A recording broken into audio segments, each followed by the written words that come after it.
Day 3 mini lessons.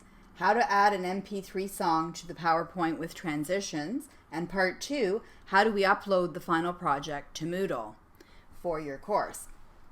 So first of all, we're going to talk about the PowerPoint, adding the transitions to the PowerPoint. So you want to make sure that before you do this step that you are completely finished adding your content. So I would make sure all my photos, all my quotes, all my works cited is all done before I add the transitions and before I try to put the timings and also add the music. Because I find if you do it the other way, you have a chance that you'll miss some steps and then things won't work properly. So let's just start first of all with the transitions. So you can have each slide have a different transition. So I'm going to start with the first slide and I'm going to go click on transitions at the top here. I'm using the Mac version, the 2015 version of PowerPoint. So it looks and feels a little bit different than the instruction sheet that you have in front of you. However, the instruction sheet in front of you is how you would do it on the school computers with the Windows 2007 PowerPoint version. So, but the similar concept and the language is similar. So I'm hoping that you'll be able to make that transition depending on whatever version of PowerPoint that you have. So let's just start. If you're going to put the transitions, you're going to click on the first slide. I'm going to click on the transitions tab at the top, and you've got a whole bunch of different options here for ones you could choose to use. So let's say I'm just going to pick this glitter one. It's going to show you what it looks like before you've actually applied it to the slide. You could click and put apply to all if you wanted the same transition for every slide. For this project, many of you will probably try to do different transitions and timings depending on what it is, whether it's just a picture or if it's a quote or a quote in a picture. So that's important to think about. You also here have the seconds of how long the transition, the slide will stay on the screen for. So this would be where you would adjust it depending on the text that you have, the length of time, and you can test that. So for example, if I went to my second slide, I'll choose a different one. I'm going to do the blinds for this one, and I see there's text here, so maybe I'm going to make this 4 seconds or 5 seconds, and I can test just that slide by going up to slideshow and play from the current slide. So you can always test it as you're doing it when you're designing it. So here I would test it. Design is not just what it looks like and feels like, design is how it works, by Steve Jobs. So that was enough time for me to be able to do that. So I'm going to hit escape right now, and I'm going to, so you would do that for every slide. Okay, so you would have a transition that you've picked and you've set the timings for each one. I'm just going to apply them to all the slides for myself, just for this, my purposes, to show you how this works. So the next thing, after you've done your transitions, you've gone through all the slides, you're happy with the timing, now you're going to add the music that you're going to have with it. So you're going to start by going to the first slide, and you can either do this in two ways. You can go up here to the top beside the word PowerPoint and click Insert and go to Audio. And we're going to choose audio from file. That's one way. Or you could click here on insert and it'll come up over here with audio from file. You can also record audio. So if you wanted to have the slide that has a quote where you're actually reading the quote, you can do that as well and have the music playing in the background. So there are lots of different ways you could up the level for this depending on what your skills are with doing it. So I'm going to choose audio from file. And when you're doing it on the school computer for the Windows 2007 version, it'll ask you to select media. And then under media, you would drop down the audio drop down and then choose audio from file. So I'm going to pick this song that I have prepared, and I'm going to click insert. It'll take a second for it to get there. Now here is the icon, which is the sound icon that tells me I've now added music to this particular slide. Now, when you go to do a couple of things with this, you're going to look under the audio format. Okay, so when you're using the Windows 7 version, it's going to ask you to have the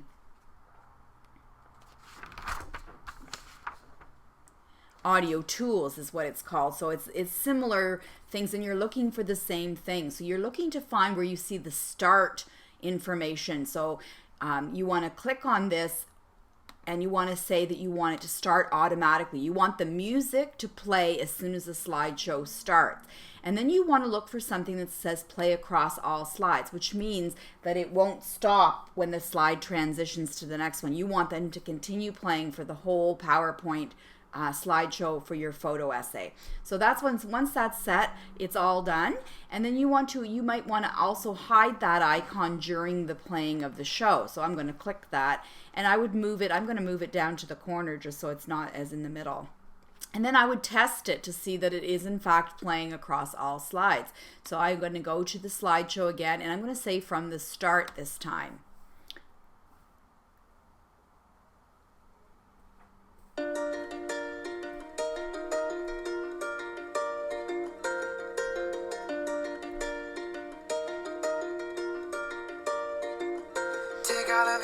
Okay, so I'd hit escape to stop it, so it does appear to be playing across all slides.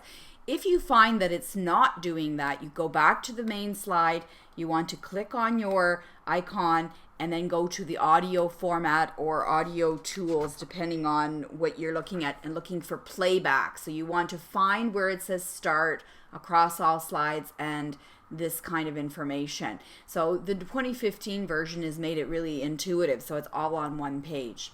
So that's how you add the music and the transition to your PowerPoint. One small thing I'd like to mention to you is that you need to make sure that when we pick the images, we talked about not picking the largest size images, because when you upload this file to Moodle, you have to make sure that it's not bigger than 100 megabytes. That's the maximum uploading file size. So that's really important. So I've just saved this PowerPoint, and I'm going to close it.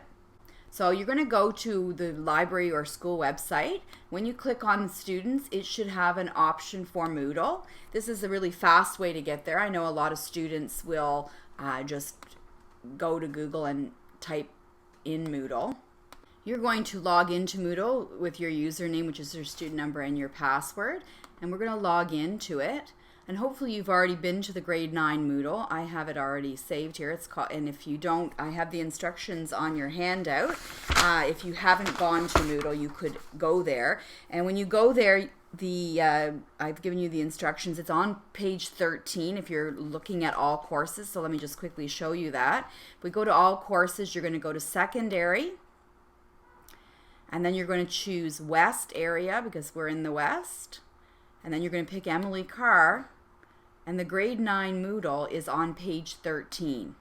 Okay, and it's called grade 9 English, grade 9 academic English. So let me just see if we can find it on this page. It was here the other day, right there. So that's the one you want to choose. Okay, so I've already enrolled, so it's going to go right there. You're going to go to that, and all of your classes will be here. That will say Miss Period 1, Miss Petoskey, Period 2, Miss Petoskey, and so on. And you will put it in your period with your teacher's name. So I'm just going to click on this, and then I'm going to get a screen that looks like this, and I'm going to click Upload Files. Okay, so then here comes my file, and you can drag the file in here, which I'm going to do. So you have to remember where you actually stored it. Okay, and so I have it right here, and then you can just drag it into the box here, or you can click the add button here and it'll actually go and you choose your file that way. So there's more than one way to do it. And please note at the top here it says 100 megabytes is the maximum, and you can have 4 different attachments. So, and once you get this, once this uploads, you'll see a screen where it will say that you can preview the file, and I recommend you all preview it to make sure that it's the actual product that you want. Sometimes students save different versions of the project as they're working on it, and you never want to make sure, you don't want to send your project for marking and it's the wrong file, because you can't fix it at that point. But there is an opportunity for you to do that. Okay, so now you can see the file is sitting here. I'm going to say save changes, and then see here where it's sitting as a submission draft. So that means I could actually open it and play it to see that it's going to play. So you want to do that because you want to make sure that you have an opportunity to make sure that it's the right file. Okay, so you're going to wait for it to download, You have a look at it. It's a way to verify that your file is the right file. That's what we want. Okay, so then I would just test it to make sure that it plays.